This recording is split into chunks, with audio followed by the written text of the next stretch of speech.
Afghanistan, a nation of 37 million people, has one of the fastest-growing populations on the planet and will soon surpass both Canada and Poland in terms of population. It is bordered by Iran, Turkmenistan, Uzbekistan, Tajikistan, China, and Pakistan. Afghanistan is strategically located, connecting Iranian, Central, and East Asian civilizations to India. It is one of the most mountainous countries in the world, but it also has a vast network of rivers and fertile valleys created by the melting snow from the Hindu Kush and other mountain ranges. Over 4,000 years ago, farmers in this region began to urbanize.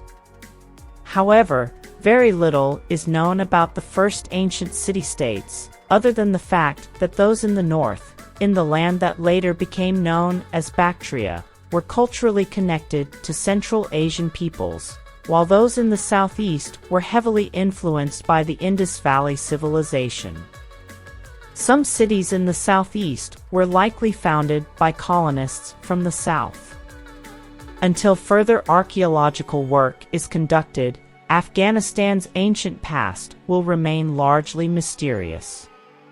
Kabul, the current capital of Afghanistan, is believed to have been continuously inhabited for over 3,500 years. However, the exact origins of the city and the people who built it are unknown.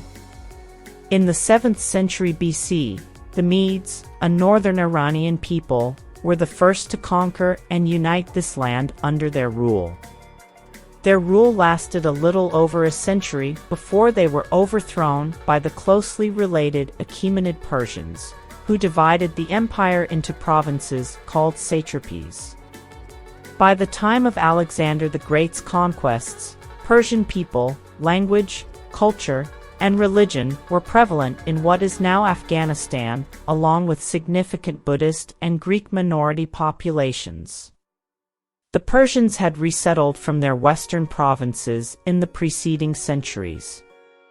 Alexander faced strong resistance during his conquests in Bactria, which likely motivated his marriage to the Bactrian princess Roxana and the birth of their son, also named Alexander. This marriage secured the allegiance of much of the Bactrian nobility and people, and access to India through the strategically important Khyber Pass. Alexander also founded several Greek colonies in the region that later became important political, commercial, and military centers. The Macedonian generals Seleucus and his descendants ruled over much of the eastern portion of Alexander's empire in the years following his death at the age of 32.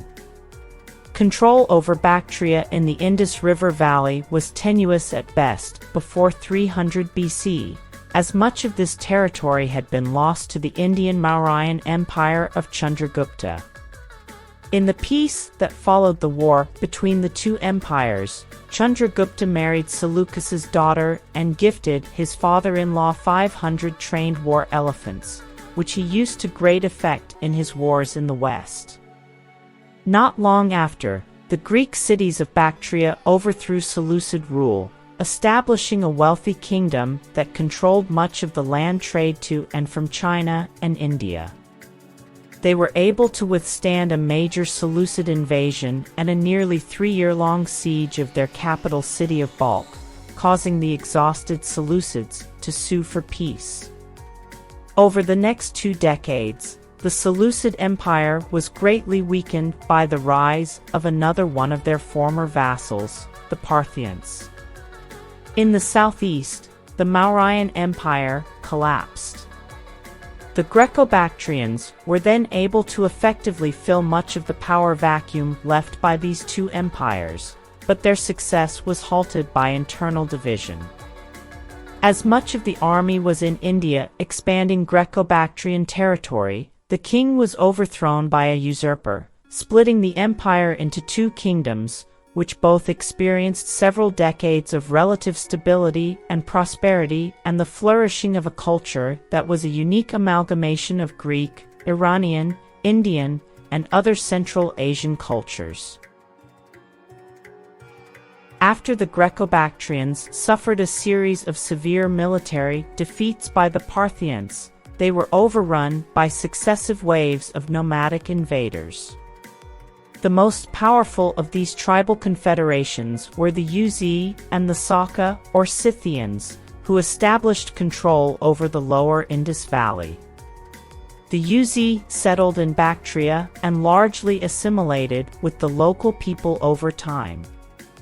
After the waves of nomadic invasions calmed down to some extent, the Parthians then conquered much of the east up until the Indus River. The Parthian Arsacid dynasty was very hands-off in their style of governance and were content as long as taxes were paid and men supplied to the army when needed. As they became increasingly focused on halting Roman expansion into Mesopotamia, the Parthian noble family that had defeated the Scythians and had seized control over the Indus River seceded from the empire, establishing the Surin kingdom, or more commonly called the Indo-Parthian kingdom. Although they ceased to pay taxes and their king claimed equal status to the Parthian great king, the two states appear to have been allies and deeply involved in each other's politics. In the north, the Greco-Bactrian people and Uz tribes formed the Kushan kingdom and became an empire at the expense of the Parthians. They then expanded deep into Central Asia and the Indian subcontinent. The Kushans worshipped Greek as well as Hindu gods, but gradually over time, Buddhism became more prevalent and was widely promoted within the empire's borders. Buddhist merchants and missionaries also traveled to Han China, and many believe they were the first to introduce Buddhism to China. The Kushan Empire was the crossroads of the world, with manufactured goods from as far away as China and Rome. And Oxus and Ethiopia would have been common sites in the great cities of the Kushan Empire. In the west, the Parthians succumbed to internal infighting, which allowed the Sassanid Persians to overthrow them. The Sassanid Persians viewed themselves as the re-establishment of the ancient Achaemenid Persian Empire that Alexander had toppled. The reinvigorated Persians successfully campaigned to the north, south, east, and west, quickly overrunning the Kushan Empire. They established the Kushan Shahs as vassal kings of a greatly diminished territory and gradually stripped them of their military and administrative power during the intermediate period of Sasanian decline. The nomadic Keturites and then the Hephthalites gained control over the eastern portion of the empire and, like the Uzi before them, largely adopted much of the local culture before being reconquered by the Sasanians. It was during Sasanian rule that the first recorded instance of the term Afghan was made in reference to the people inhabiting the mountainous eastern provinces of the empire. This term is likely derived from the Pashtun ethnic group, which is the largest in Afghanistan. By the time of this region's conquest by the Arab caliphates, Buddhism and the Persian Zoroastrian faith were the dominant religions in the land. However, it proved difficult to control the region as whenever a large Arab army left, the locals would rebel and revert to their ancient customs and self-rule. In the east, Kabul managed to remain an independent wealthy city-state, controlling trade through the Khyber Pass to India. It was not until the late 9th century that the Safarid dynasty, founded by a Persian coppersmith born in southwestern Afghanistan, successfully rebelled against the Abbasid Caliphate and firmly established local rule. It was during this time that Afghans began to convert to Islam, which the dynasty widely promoted. The Safarids were overthrown by the Samanid Empire, whose rulers claimed descent from the Sasanian Persians and extensively promoted Persian culture and Islam throughout the empire. However, they made the mistake of utilizing Turkic slave soldiers, which eventually overthrew them and established the Ghaznavid dynasty based out of the city of Ghazna in eastern Afghanistan. The Ghaznavids continued the policies of promoting Islam and Persian culture, particularly among the nomadic Turkic tribes that were settled within the empire. The Ghaznavids were greatly weakened by conflict with the Seljuk Turk Empire, which led to their overthrow by the native Girid dynasty, which had recently converted from Buddhism to Islam and possibly had Pashtun descent. During the reign of Sultan Jayathuddin Muhammad, the Girid Sultanate became a major world power, stretching from the Iranian plateau to Bengal in the east. However, after Jayathuddin's death, the empire fell into infighting and was rapidly conquered by both the Delhi Sultanate in India and the Empire of Tourism, both of Turkic Mamluk origin. Only 15 years after their conquest of the Girid Sultanate, Khorazm was overrun by the Mongol Empire of Genghis Khan, who frequently massacred the populations of cities that did not immediately surrender. The Mongol Empire split into several successor states not long after their conquest of the region. The Ilkhanate, as the name coincidentally implies, fell ill and was ravaged by the plague, wiping out much of the Mongol royal family. And the army and the Ilkhanate fragmented into many small states. The Tajik vassal princes of Herat established a sizable kingdom for a short time. All of these small states were conquered by the Turco-Mongol warlord Tamerlane, who inflicted even greater slaughter and destruction throughout the Near East than the Mongols had done a few generations before. Timur frequently used Afghanistan as his base of operations, and his descendants moved the capital from Samarkand to Herat. The century following Timur's death began with peace and prosperity and ended with internal strife and civil war, with its territory being lost to the Uzbeks in the north, the Safavid Persians in the west, and the emergent Mughal Empire in the southeast, which would go on to conquer most of India. Claiming descent from Timur and Genghis Khan, throughout the 17th century, Afghanistan became a largely autonomous buffer zone between the powerful Safavid and Mughal empires. In 1709, the Pashtun Hotak dynasty successfully rebelled and established a short-lived empire by conquering a great deal of Iranian territory. The Safavid Empire was overthrown by the soldier of fortune Nader Shah, who was the son of a common herdsman and one of the most brilliant military strategists ever to have lived.